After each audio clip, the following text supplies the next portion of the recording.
여러분 안녕하세요. 우리가 모르는 중국의 크립토 시장, 블록미디어 크립토 차이나에서 알려드리겠습니다. 자, 오늘부터 크립토 차이나에서는요, 최고의 중국 경제통 블록미디어의 최순중 대표와 함께 하겠습니다. 안녕하세요. 안녕하십니까? 네, 반갑습니다. 자, 중국이라는 시장, 크립토 시장으로서의 중국 시장의 가치가 상당하다, 포텐셜이 아주 크다. 실제로 많은 분들이 중국 거래소에서 거래를 했던 적도 있고요. 자, 그 가치 얼마나 어떻게 큰지 설명부터 시작하겠습니다. 네, 제가 오늘 방송 들어오기 전에 코인 마켓캡 잠깐 들어가 봤는데요. 예. 하루 암호화폐 거래량이 590억 달러 정도 됩니다. 590억 달러. 네, 우리 돈으로 한 76조 원 정도가 되는데요. 이 가운데에서 전 세계 1등 거래소인 바이낸스가 전체의 23% 정도를 차지합니다. 네. 그리고 우리나라의 1등 거래소 업비트가 한 3.4% 정도인 20억 달러 정도의 거래량을 차지합니다. 예. 그리고 중국계 거래소가 굉장히 많죠. 그렇죠. 예, OKX, 바이비트, 비트겟, 이런 거래소들이 있는데 그 중에서 상위 11개 거래소의 하루 거래량을 제가 합산을 해보니까 105억 달러 정도가 나옵니다. 네. 그러면 이건 전체 하루 거래량의 18% 정도를 차지하거든요. 18%가 중국계 거래소에서 발생한다. 네네. 예. 그런데 이제 작은 중소형 거래소까지 합치면은 20%가 넘을 거라고 이렇게 추정이 됩니다. 네. 네, 그렇다면 바이낸스 이 이용자들의 대부분이 또 중국계 중화권의 그런 사람들입니다. 그렇기 때문에 전체적으로 하루 거래량에서 30% 이상은 중국인들이 거래를 하고 있다. 그렇기 때문에 중국인들이 크립토 시장에서 차지하는 가치는 굉장히 크다. 이렇게 볼 수 있을 것 같습니다. 예. 사실 저희가 이제 중국 거래소라고 하지 않고 중국계 거래소라고 하잖아요. 그리고 또 중국이 사회주의 국가이지만 가상자산이라는 이 탈중앙화된 자산의 차세대 시장으로 손꼽히고 있는 게 상당히 아이러니하다 이런 생각도 드는데 지금 중국 정부는 사실 암호화폐 거래 자체를 금지하고 있죠. 네, 그렇습니다. 그렇군요. 어떤 상황이 된 겁니까? 네, 중국이 이제 암호화폐를 처음으로 금지한 것은 지금으로부터 10년 전입니다. 2013년. 예. 네, 그때 당시에 이제 인민은행과 증권감독위원회 그리고 정보산업부 이 세 곳에서 암호화폐를 처음으로 금지를 합니다. 그렇지만 10년 전에는 암호화폐를 아는 사람들이 사실 많지가 않았어요. 예. 그러다 보니까 이 발표 내용 자체가 뭔지도 잘 몰라서 사실 그냥 유야무야 넘어갔었죠. 네. 그래서 시장에 대한 규제도 사실상 없었습니다. 그러다가 두 번째 규제가 나온 것은 그로부터 5년 뒤인 2017년입니다. 네. 이때는 좀 더 강력한 조치가 나오는데 중국 인민은행이 금융기관을 향해서 암호화폐 관련 서비스를 제공하지 말라라는 이런 메시지를 발표를 합니다. 이때는 암호화폐 거래소도 금지를 하고요. ICO도 금지를 합니다. 거래소도 안 되고 네. ICO 이제 발행도 안 되고 모금도 안 되는 그런 상황이 된 거네요. 네, 그렇죠. 예. 그래서 이때 바로 바이낸스가 상하이를 떠나서 해외로 이전을 하게 되는 그런 시기가 됩니다. 예. 하지만 규제는 여전히 느슨했습니다. 예. 그래서 암호화폐 거래소들은 실제로 해외에 있으면서 VPN을 사용해서 거래를 한다거나 아니면 대표자 또는 직원의 개인 계좌를 이용하는 벌집 계좌라 그러죠. 예. 그걸 이용해서 여전히 정책을 회피하는 이런 일들을 했었고요. 그러다가 이제 세 번째 규제가 나온 것은 2021년입니다. 5월 19일 중국의 이제 3대 금융협회에서 성명을 발표합니다. 이때는 협회 차원에서 암호화폐 거래나 펀드 이런 것들을 은행이나 그다음에 여신기관, 투자기관이 관여해서는 안 된다 이런 내용을 발표를 합니다. 예. 그래서 금융권을 향해서 협회 차원에서 중단하라는 경고 메시지가 나왔고요. 그리고 불과 4개월 뒤인 9월 24일 날 인민은행이 모든 암호화폐 관련 활동은 불법이다. 이렇게 이제 통지문을 발표를 합니다. 네. 그 발표를 하면서 암호화폐가 전면 금지가 되고 이때는 비트코인 채굴도 금지가 됐죠. 네. 채굴까지. 네. 예. 그래서 이런 단계를 거치면서 중국이 지금부터 한 1년 한 8개월 전 예, 완전히 암호화폐와 멀어지는 이런 계기가 됐습니다.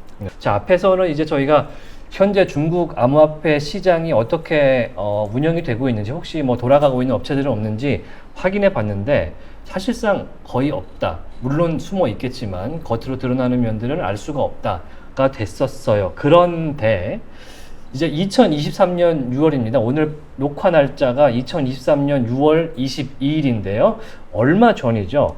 홍콩에서 가상자산 거래소의 운영이 다시 가능해진다. 그리고 졌다. 이런 발표가 있었습니다. 이게 참 많은 해석을 낳고 있는데 어떤 의미가 되겠습니까?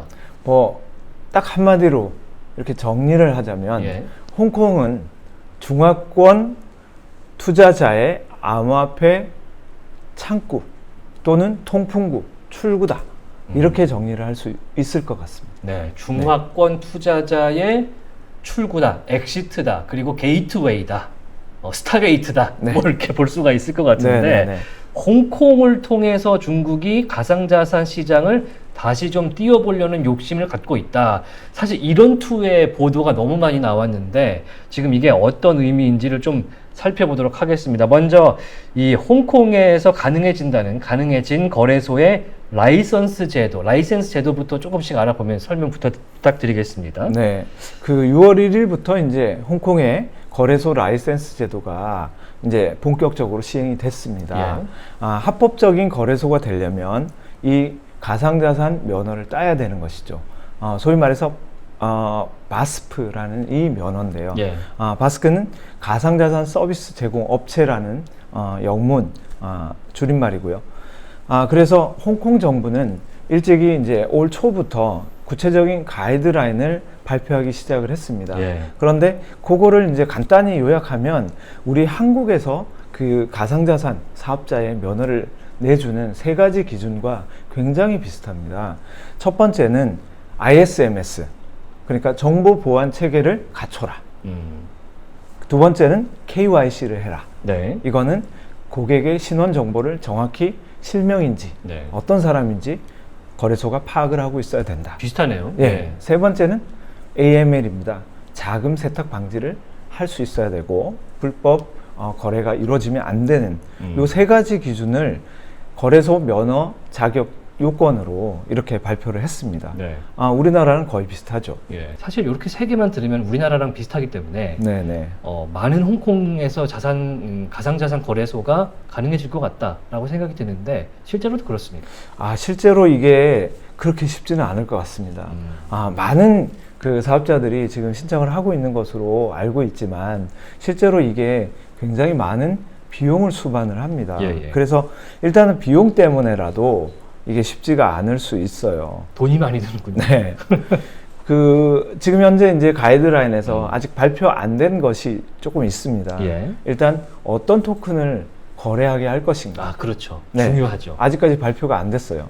근데 지금 뭐 중화권 매체에서 나온 보도에 따르면 시가총액 기준으로 최대 30개 뭐 이런 말이 나왔고, 그 다음에 스테이블 코인에 대해서도 이거를 어떤 규제 또는 어떤 규정을 가지고 거래를 하게 할지 아직 마련은 안 됐지만 홍콩 통화청에서는 이거는 내년 상반기까지는 마련을 하겠다. 네. 뭐 이런 발표를 했습니다. 네. 그 다음에 세 번째로는 세금 관련 규정입니다.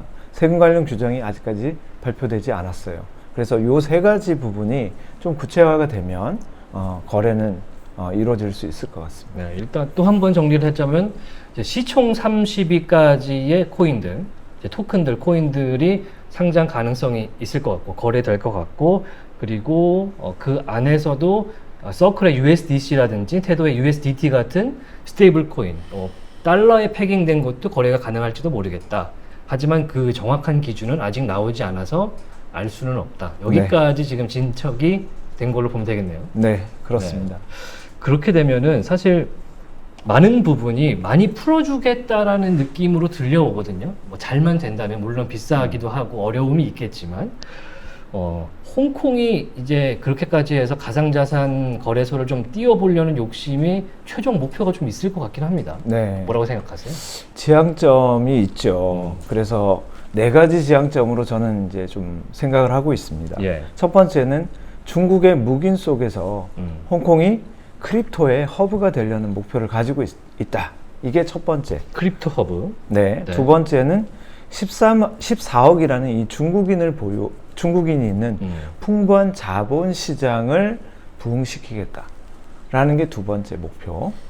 세 번째는 미래지향적인 규제 프레임워크를 통해서 암호화폐 시장을 육성하겠다. 예, 이게 세 번째고요. 네 번째는 이제 좀 실질적으로 암호화폐 비즈니스에 대해서 홍콩이 개방적인 정책 스탠스를 취하고 있다. 요 네 가지가 지향점이라고 저는 생각을 합니다. 네. 그런데 이제 일반 대중이 보기에는 솔직히 말해서 홍콩이 영국으로부터 이양된 이후에는 홍콩이나 중국이나 물론 같은 나라라고 생각하는 경향이 굉장히 짙어졌고 네. 경제적으로도 예속된 게 사실상 그렇게 된 걸로 보이기도 하거든요. 그런데 이제 그렇게 구분 짓는 것이 좀 의미가 있을까 이런 생각은 전 해보거든요. 네. 이게 홍콩이 이제 중국에 반환된 거는 예. 뭐 1999년이니까요. 뭐 굉장히 오래됐는데 지금도 중국인들이 홍콩에 가려면 우리처럼 비자를 받아야 합니다. 진짜요? 네. 비자를 받아서 홍콩을 간다고요? 네, 그렇습니다. 어. 쉽게 이렇게 갈 수 있지 않아요. 물론 비자는 쉽게 나옵니다. 쉽게 나오지만 어쨌든 그런 한 번의 관문을 거쳐야 되는 것이죠. 근데 비자를 받는 거는 가서 머물 수 있는 기간도 제한적이잖아요. 네. 그런데 요거보다 조금 간편한 방법이 통행증이라는 게 있습니다. 통행증. 네. 제일 먼저 사실 이거를 시행했던 곳은 홍콩과 가장 가까운 지역인 뭐 주에라든가 그다음에 뚱관이라든가 이런 광동성, 광저우와 굉장히 가깝고 그리고 홍콩과 다리만 건너면 홍콩 바로 위에 있는 동네잖아요. 네네. 예. 여기를 쭈지양 삼각주라고 이렇게 예. 얘기를 하는데 요 지역 사람들은 실제로 이제 홍콩이나 마카오에서 일을 하고 있는 분들이 굉장히 많거든요. 예. 그러다 보니까 이런 분들한테는 초창기에 통행증을 쉽게 발행을 해줬고요.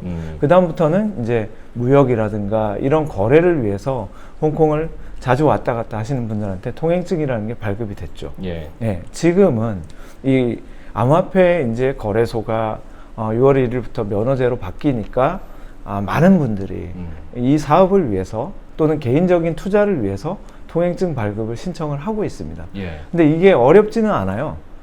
보통 이제 홍콩에 있는 에이전시를 통하면 뭐 오래 걸려도 한 4일 정도면 통행증이 발급이 된다고 합니다. 그러면 그렇군요. 통행증을 받으면 홍콩에 자유롭게 출입을 할 수 있어요. 예. 그런 다음에 꼭 홍콩이 아니더라도 아까 말씀드린 뭐 가까운 주에라든가 뭐 심천이라든가 이런 지역에 거주지를 가지고 있으면 홍콩에 이제 계좌를 개설을 해서 네.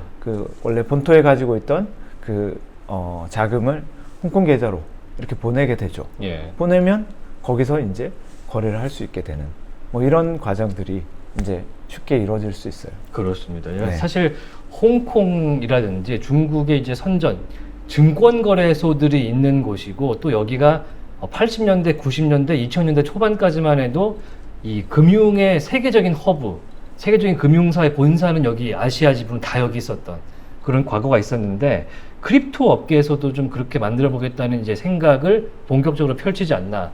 그런데 또 생각해 보면 또 궁금한 게 전 생기는데요.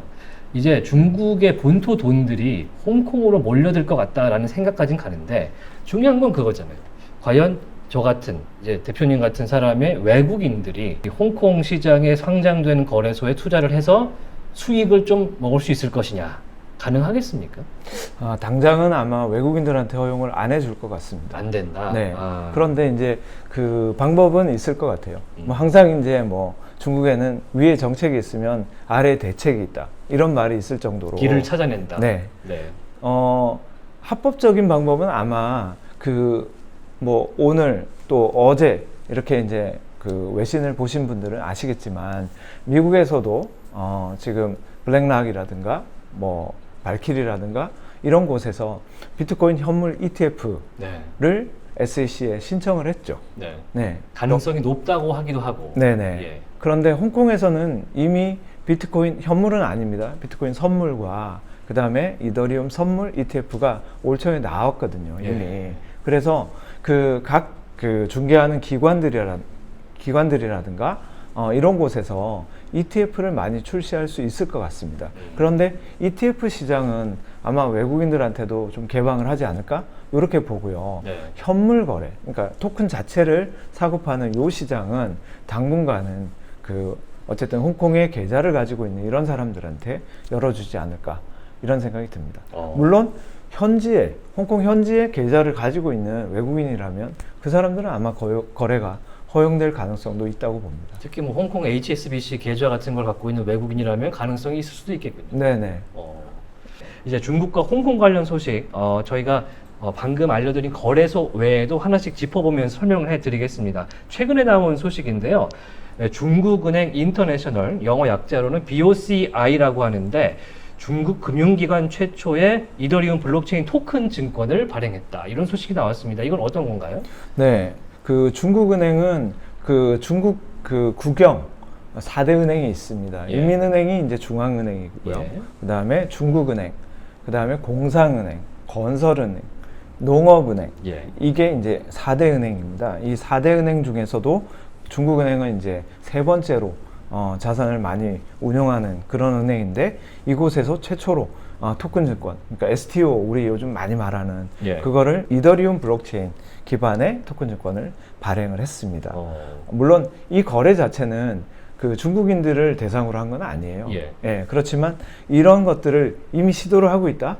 그리고 중국은행은 홍콩에도 지사가 있고 거기에서도 뭐 계좌 개설이 가능한데 최근 들려온 소식에 따르면 해시키라는 지금 홍콩에 이미 가상자산 거래를 기존에 기관들 대상으로 허용받은 업체 중에 한 곳인데 예. 거기에다가 일반 이제 개인 투자자 거래를 할 수 있는 계좌를 허용해 줄 것이다. 중국은행 현지 지사가 예. 뭐 이런 소식도 같이 나오고 있습니다. 그렇군요. 우리나라로 따지면 시중은행 중에 메이저 은행 한 곳이 이제 이더리움 기반의 블록체인 토큰 증권을 발행한 그런 사례가 될 것 같은데 굉장히 큰 뉴스 같은 생각이 듭니다. 네, 사실 이게 의미가 굉장히 크죠. 예, 다음 뉴스도 잠깐 볼 텐데요. 자, 민간 암호화폐 평가 기관인 홍콩 가상자산 컨소시엄, 이제 HK박이라고 하는데 이게 오픈을 했습니다. 홍콩의 공인 신용평가사 그리고 후오비 홍콩이 함께 참여를 한다고 합니다. 신용평가 회사를 함께 컨소시엄을 구성한다 이런 소식이네요. 네네. 예. 홍콩 통화청에서는 기본적으로 라이센스, 그 다음에 규제, 규정 이런 것들을 만들고 그 다음에 거래소가 잘 하고 있는지 그런 걸 감독하는 네. 그런 역할을 할 것이고요. 그러면 시가총액 30위까지 이런 토큰들을 상장을 했을 때 그 토큰들이 과연 몇 달 단위로 어떻게 움직이고 있는지 잘 관리가 되고 있는지 백서대로 이런 것들을 평가하는 그런 기관이 필요할 텐데 네. 마침 발맞춰서 민간 차원에서 이런 HK박이라는 홍콩 가상자산 컨소시엄이 생겼습니다. 그렇군요. 네. 자, 세 번째는 아까 저희가 이제 말씀드린 ETF와 관련된 건데 비트코인, 현물, 선물, 파생 상품 관련된 승인 신청이 계속해서 일어날 것이다. 이거는 우리가 이제 예상할 수 있는 바입니다. 굉장히 크게 다가올 수 있는 것 같습니다. 어떻습니까? 네, 그렇죠. 당연히 현물 거래도 활발하게 하겠지만 사실 ETF를 통해서 이렇게 거래를 하게 되면 그 시장의 파이가 굉장히 커질 수 있습니다. 네. 그리고 투자 금액도 커질 수 있고 덕분에 시가총액이 오른다든가 개별 토큰의 가격도 상승되는 이런 효과가 발생할 수 있는데 중앙권의 금융기업인 VSFG라는 이런 그룹이 비트코인 ETF 상장을 또 발행사와 규제 당국과 논의 중이라는 이런 소식이 나왔습니다. 네. 홍콩에 이제 가상자산 사업 허가가 된다고 하니까 많은 기업들이 뛰어들고 있는데 지금 대표님께서 저한테 주신 리스트가 있어요. 어떤 업체들이 홍콩에 지금 사무실을 개설하거나 돌아오고 있다. 한번 하나씩 짚어주시겠어요? 네. 지금 일단 중국계 거래소, 바이낸스가 중국계 거래소라고 하는 사람도 있고 아니라고 본인들은 아니라고 그러죠. 네, 본인들도 아니라 그러고 그래서 일단 제외를 해놓고 예. 그리고 바이낸스는 사실 지금 SEC와의 또 문제가 있기 때문에 대결투를 하고 있죠. 지금 현재 홍콩의 사무실을 공식적으로 개설을 하거나 이런 건 아닌 것으로 제가 파악을 하고 있습니다. 네. 그래서 중국계 1등 거래소라고 하는 OKX, 네. 그 다음에 2등 거래소라고 하는 후오비, 들어봤습니다. 네. 예. 호비는 뭐 또 저스틴 써니 뭐 네. 이끌고 있지 않습니까? 우리나라에도 있었고요. 네. 예. 게이트.io, 그다음에 비트맥스. 비트맥스는 뭐 중국계 거래소는 아니지만 네. 이미 사무소를 개설을 한 상태고, 비트마트는 홈페이지를 또 이렇게 개설을 했다고 합니다. 네. 그리고 코인엑스, 그다음에 엠버그룹, 그다음에 뭐 IOST, 메탈파, 그다음에 그 중국계 VC 중에 굉장히 큰 VC입니다. LD 캐피탈, 리아우더 쯔번이라는 회사인데, 이 회사도 홍콩에 원래는 이제 상하이 베이스의 그런 회사인데 여기에다가 회사를 또 만들고 있고요. 네. 바이오넥스, 이런 기업들이 지금 개설을 하거나 뭐 홈페이지를 또 뭐 만들고 있거나 뭐 이렇다고 합니다. 네, 지금 리스트를 보니까 익히 과거부터 이제 중국계 가상자산 플레이어였던 회사도 돌아오는 것 같고요. 또 한편으로는 중국 내수에서 부동산 관련으로도 이름을 들어보는 회사도 있는 것 같고요. 여러모로 이 파이낸스와 관련된 금융권들이 입맛을 좀 다시고 있다, 이렇게 네. 보이기도 합니다. 네. 중국의 본토 업체도 진출을 채비를 하고 있다는 얘기가 있는데 이건 또 뭡니까? 네, 이게 이제 뭐 그 홍콩 시장이 열리면 중국 증권사라든가 중국에 돈 있는 이런 업체들이 가만히 있을 수가 없잖아요. 그렇죠. 해야죠. 네. 그럼요. 그 시장이 엄청나게 커질 거니까. 예. 제가 맨 처음에 말씀드린 것처럼 지금 현재 중국계 거래소 11곳이 109억 달러 정도의 그런 금액을 하루에 거래를 하고 있는데, 이게 어제 또 이제 그 저희가 보도를 해드렸습니다만은 미국의 이제 암호화폐 그 대출 결제 업체죠. 트리플 X라는 예. 이 업체에서 발표한 바에 따르면 지금 현재 중국 내에서 거래를 또는 암호화폐를 보유하고 있는 그 보유자 수는 한 5,800만 명 정도 된다고 합니다. 네, 14억 인구니까 대략 인구의 한 4% 정도인데요. 이게 만약에 10%로 올라간다고 하면 지금 현재 이제 거래되고 있는 금액의 거의 뭐 한 250%까지 늘어날 수 있다, 이렇게 보는 것이죠. 엄청나군요. 네, 그렇기 때문에 중국 업체가 가만히 있지 않습니다. 네. 그래서 상하이에 이제 약 50%의 상하이시가 50%를 지분을 가지고 있는 부동산 개발 회사 네. 그린랜드라는 이 회사가 있는데, 이 회사의 핀테크 자회사가 이제 중국에서 홍콩으로 진출 채비를 하고 있다. 그 다음에 중국의 다수 증권사들도 지금 홍콩에 진출할 준비 중이라는 이런 소식이 속속 나오고 있습니다. 네. 사실 전 지구상에서 가장 돈 냄새를 잘 맡는 회사들은 중국 회사들이다. 네. 이런 얘기 분명히 저도 들어본 적이 있는데 노림수가 있는 것 같습니다. 오늘 해주셨던 이야기 총평을 하면서 마무리를 좀 해보겠습니다. 네, 오늘 결론, 홍콩은 홍콩인뿐만 아니라 중국인을 위한 암호화폐 투자 창구가 될 걸로 보인다. 이렇게 정리를 해 주셨는데 마무리를 좀 해주시죠. 네. 그 중국은 지난달에 우리는 뭐 카톡을 주로 많이 쓰지만 SNS, 위챗이라는 걸 제일 많이 쓰죠. 그렇죠. 네. 위챗에서 이제는 비트코인 가격 정보를 검색하고 그게 노출되는 거를 막지 않고 있습니다. 이것도 역시 하나의 신호탄이다, 이렇게 볼 수 있고요. 볼 수 있다. 네. 그거조차 의미가 있다. 네네. 그래서 홍콩은 지금은 이제 아직 뭐 SEC의 규제다, 뭐 여러 가지 이슈 때문에 크립토 시장이 아직도 조금 차가운, 냉랭한 이런 느낌이지만, 홍콩은 다음 상승장을 추동하는 동력이 될 것이다 라고 보는 것이 그 홍콩의 또는 중국의 이 움직임을 보는 그 의견의 다수다, 뭐 이렇게 말씀드리겠습니다. 네, 다음 상승장을 이끄는 동력원이 될 것이다. 그 다음 상승장 언제쯤이라고 보세요? 이 홍콩의 거래가 실질적으로 시작되는 시기 언제쯤으로 보십니까? 그 말씀은 제가 이제 뭐 전문가가 아니기 때문에 그 말씀을 드리기보다는 예. 최근에 이제 그 비트맥스 작업자죠, 아서 헤이즈가 한 얘기로 대신할까 합니다. 찬바람이 불면, 예, 또 겨울이 오면, 예, 네. 이런 얘기를 했습니다. 네, 올 가을 한번 기대해 보도록 하겠습니다. 자, 앞으로 블록미디어 최순중의 크립토 차이나 많이 기대해 주시고요. 구독과 좋아요도 함께 응원해 주시면 감사하겠습니다. 저희 블록미디어에서 유익한 이야기 계속 전해드리겠습니다. 크립토 차이나 마치겠습니다. 안녕! 안녕.